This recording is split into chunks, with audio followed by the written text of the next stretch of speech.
So in fact, my parents met and fell in love and were married during my father's first of 2.5 tours during in the Vietnam War. Dad always said he had a cushy job as a sergeant in ordnance compared to the grunts that were fighting in the war. However, war came to my parents' doorstep during the 68 Tet Offensive. The war physically separated them as the NVA and the Viet Cong simultaneously attacked over 200 bases and strategic locations across South Vietnam. Dad was injured as a result of the Viet Cong blowing up an ammo depot. Knocked unconscious, he woke up in a field hospital with his head all bandaged up. Ignoring his injuries, he walked out of the hospital and ended up hitchhiking across the war zone and continuing to search for my mother. Mom was forced into hiding because Viet Cong death squads were hunting down and killing American sympathizers. By nothing short of a miracle, they reunited. I'm happy to say they've been married for 55 years, and they are retired and living happily here in the great state of Florida.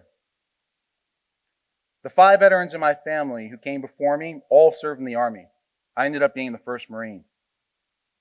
As I reflect upon my military experience, there are moments that stand out in my mind.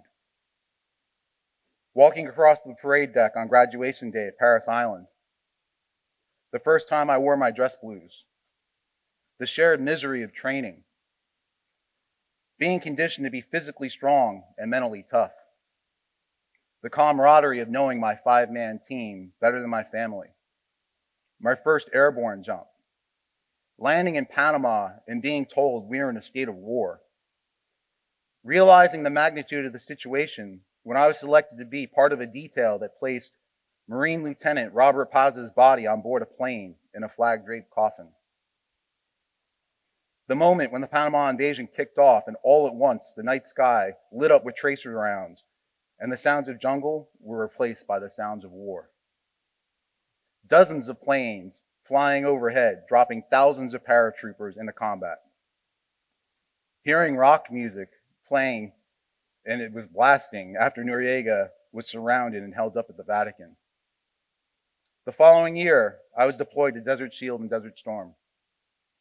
I remember the beauty of the sunrise over the Saudi Arabian desert. The sense of urgency when the base alarms would go off and alert us that a Scud missile was inbound. Watching as everyone scrambled to put on their gas masks. Patrolling along the forward edge of the battle area to deploy our tactical remote sensors.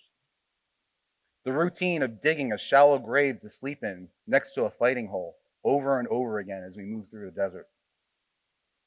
Waiting for what seemed like forever to receive letters from home. Watching sortie after sortie fly north through a gauntlet of anti-aircraft fire before lighting up the horizon with their bombs. Going into the breach when the ground war began. The feeling of helplessness when our convoy was halted while crossing a narrow path through the minefields on the outskirts of Kuwait. The hundreds of oil well fires, which created black smoke that enveloped us and reduced visibility to zero. The horror of witnessing the aftermath of a 6-week bombing campaign and several of the largest tank battles in U.S. military history. The sweet taste of victory as our convoy rolled into Kuwait. Being greeted by crowds of Kuwaitis cheering us on and thanking us for saving their country. The following year, I was made team leader. My team was deployed in support of Joint Task Force 6, conducting covert counter-narcotics operations along the border of Mexico. Unofficially, we were fighting in the war on drugs. We were based in a tiny border town in southwest Texas along the Rio Grande River. Our 2 5-man teams were the only military personnel in hundreds of miles. We worked side by side with federal law enforcement. We wore plain clothing during the daytime to blend in. We carried our sidearms on us at all times. For 6 months, our teams alternated working through the nights. We led dozens of surveillance patrols along the border throughout that duration of time. My last operation took place in the Grand Canyon, where we searched for marijuana farms along the Colorado River. Upon my departure from service, I was fortunate to have met a Vietnam veteran who worked on Wall Street. He helped me to land my first job on the New York Stock Exchange, which turned into a 27-year career.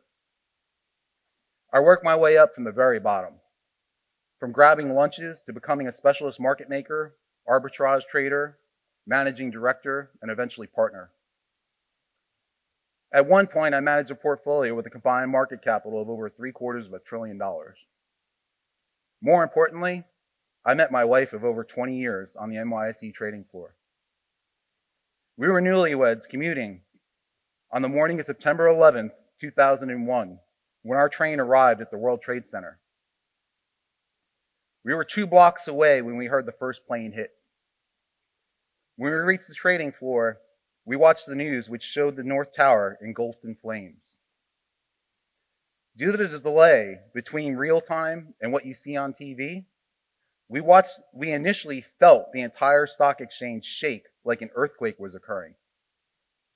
Seconds later, the second plane crossed right in front of our TV screen, and we watched in horror as we watched it fly right into the South Tower. As we made our way north amongst thousands of other people looking to escape lower Manhattan, we stopped to speak with an NYPD police officer. It was then that we turned around and we witnessed the first tower fall. We ended up being a part of the largest boat evacuation in mankind's history that day. I'll never forget the feeling like the world had stopped turning on 9/11. Nor will I forget the patriotism of our country on September 12th. I eventually became co-chairman of the New York Stock Exchange Veterans Committee. We began mentoring post-9/11 veterans seeking careers on Wall Street. This set me on a path that led me to where I am today. Over the past 10 years, I've been a volunteer leader with several veterans organizations. I took up rucking in 2015. At that time, I was new on social media. I reconnected with some of my war buddies, and that's how I found out that a close friend of mine had lost his battle with the hidden wounds of war. After Desert Storm, Pete deployed twice to Operation Iraqi Freedom as a civilian contractor. He left behind a wife and 2 children. I decided to do something to honor Pete's memory. Coincidentally, I had a friend on the NYSE who sits on the board of the Headstrong Project. They offer cost-free, stigma-free mental health care treatment to veterans suffering from the hidden wounds of war. After doing some research, I discovered that the average cost of a veteran to go through the treatment program is about $5,000. My way of honoring Pete was to somehow raise the money to save another veteran's life. I also wanted to do something to inspire people while spreading awareness of the veteran suicide epidemic. I decided to enter the Pathfinder 2016 1,000-mile Ruck Challenge. Participants pledged to ruck 1,000 miles over the course of the year, which added up to be about 20 miles a week. Rucking is a military form of exercise. Carrying weight over distance combines resistance training and endurance training. Done as a group, it's considered social fitness. Pete and I rucked many miles together in the Marines, so this was a perfect way to honor him. In order to inspire people, I carried a big American flag as I marched. I was amazed by the reaction of people seeing the flag going down the street. People honked their horns and cheered. Many stopped to ask what my purpose was. Others shared their story of their military experience or that of a family member or a friend who had served. I posted updates of my mileage and my interactions along with photos of my journey on social media. In the end, I hit my fundraising goal and I finished 1,000 miles in about 8 months. I kept my promise to honor Pete, and it felt good knowing that perhaps I helped to save another veteran's life. That same year, I was sent here to Jax Beach to participate in the first ever Go Ruck Team RWB National Ruck Leadership Camp. That's when I had the pleasure of meeting Go Ruck founder and Green Beret veteran Jason McCarthy. The purpose of the 4-day camp was to teach us how to build a rucking community. Our outdoor classes took place as we rucked through the streets and along the shoreline of Jax Beach, and we even did some PT in the surf. The indoor portion of our classes were held at Ruck HQ, where we had a mixture of cadre and guest speakers that taught classes and inspired participants. At the end of the camp, we were challenged to go back to our regions and to do something awesome with what we had learned. When I returned to the Northeast, I founded what would become the United War Veterans Council Health and Wellness Program.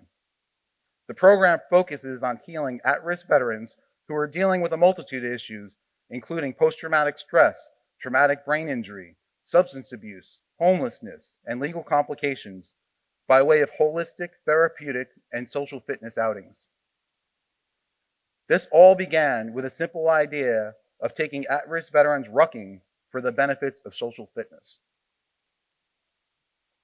I gave Jason McCarthy a call, and he immediately sent me the gear to get things started. GoRuck has continued to be a major supporter of our program to this day. The Health and Wellness Program has since blossomed and grown into a robust program with 12 partners who provide goods and services. Together, over the past 6 years, we've had hundreds of veterans engaging in thousands of positive interactions through equine therapy, horseback riding, art therapy, boating, sailing, swimming, rucking, and hiking. Additionally, local restaurants provide meals to the program. All of this began with a spark of inspiration that took place right here at Jax Beach. I'm grateful to have made it to a place in my life where I'm solely focused on giving back to my fellow veterans. Since 2018, I've been leading the United War Veterans Council. I'm honored and humbled to be the senior official of the New York City Veterans Day Parade, which is the largest parade of its kind in the country. Through this work, I also act as an ambassador to the veterans community, both here and abroad. Each year, on November 11th, veterans from every generation dating back to World War II, organizations from across our nation, and our foreign allies come together to commemorate the 11th hour of the 11th day of the 11th month, when the Armistice Agreement was signed 103 years ago, ending the Great War. My small team of 4 are considered the stewards of the parade. We are supported by the UWVC Board of Directors, which is comprised of all veterans. Together, we are able to mobilize 25,000 marchers up Fifth Avenue by recruiting and training hundreds of volunteers. It's a year-long process. Once again, I feel as though I'm part of something bigger than myself. For years, I always felt awkward when people say, "Thank you for your service." I've come to realize the appropriate response. It was an honor to serve. It is an honor to continue serving. Thank you again to my friends at GoRuck for asking me to speak. Thank you all for taking the time to listen. Thank you.